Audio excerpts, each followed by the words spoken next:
Bonjour et bienvenue dans 5 minutes 17, votre rendez-vous mat ou brillant sur l'actualité de l'art. Oui, 5 minutes, c'est le temps qu'il me faut pour réaliser des photos d'identité puisque mon passeport est périmé. J'ai eu beau le conserver au réfrigérateur, quand la date est dépassée, c'est comme les yaourts. Ça sent mauvais. Allez, poubelle.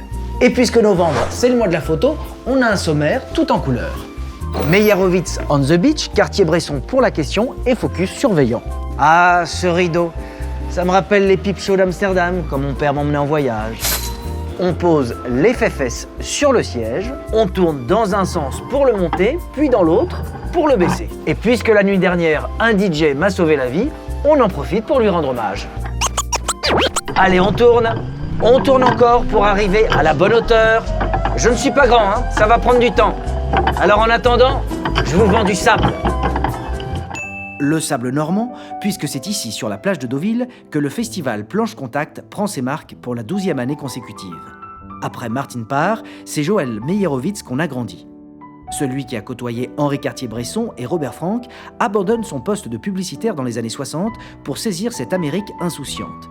Il sera l'un des premiers à oser la couleur. Quoi ? Ce serait trop criard pour de la photo d'art ? Mais il faut vivre avec son temps. Le voilà donc célébré en grand format. Depuis la côte normande, vous pourrez déambuler librement sur la côte américaine. Ici, le Massachusetts et son Cape Cod, fief de la famille Kennedy, vous tendent leurs bras. Et nos vents de décembre sous les palmiers, ça ne se refuse pas. Par Saint-Pérotin, mon front est tout ridé. Allez, un petit coup de fer pour lisser tout ça. Ah, c'est tiède. Un petit coup sur les lobes. Eh ben voilà, j'ai 10 ans de moins. Maintenant, on se tient droit, le regard au loin et bien détendu. Un peu comme quand on a commis un crime et qu'on veut pas que ça se voie. J'en ai peut-être trop dit sur mon passé, là. Et hop, on appuie sur le bouton. Mais au fait, est-ce que je pourrais exiger des droits à chaque fois qu'on scannera mon passeport ? Après tout, c'est un autoportrait, c'est mon œuvre. Faudrait peut-être que je demande à une agence. Bah non, j'étais pas prêt. Agnès Cyr, bonjour. Bonjour. Vous êtes la directrice artistique de la Fondation Henri Cartier-Bresson.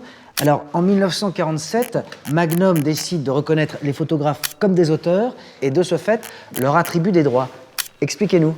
Alors, en 1947, à New York, au MoMA, a lieu la première rétrospective d'Henri Cartier-Bresson, autour d'un magnum de champagne qui donnera son nom à l'agence. Robert Capa, Henri Cartier-Bresson, David Seymour et George Roger créent donc Magnum Photo, qui va détenir leurs droits et ainsi les rendre propriétaires de leur copyright, alors qu'auparavant, c'était les journaux pour qui ils travaillaient qui possédaient les droits. Et à l'heure de la reproductibilité numérique, comment protéger le droit d'auteur ?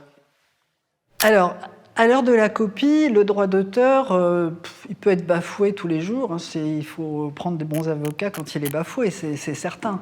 Mais ça doit être respecté, c'est très clair. Et est-ce que passé un moment, les photos, comme les écrits ou la musique, tombent dans le domaine public ?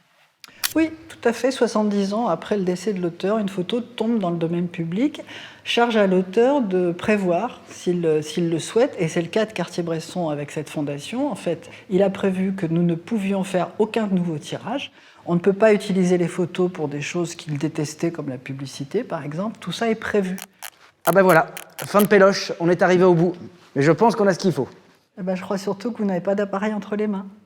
Ah mais oui, vous avez raison. J'avais même pas remarqué. Et à voir en ce moment, à la Fondation Henri Cartier-Bresson, l'exposition sur John Copeland, aussi magnifique qu'anatomique.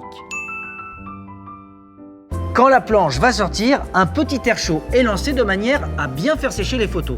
On en profitera donc également pour faire sécher son vernis. Ah, les voilà. Qu'est-ce qui s'est passé ? Elles sont complètement floues. Aurais-je à ce point une tête d'abruti pour que l'autofocus refuse de s'actionner ? Justement, Autofocus, c'est le titre de la nouvelle exposition de l'artiste Xavier Veillant à New York.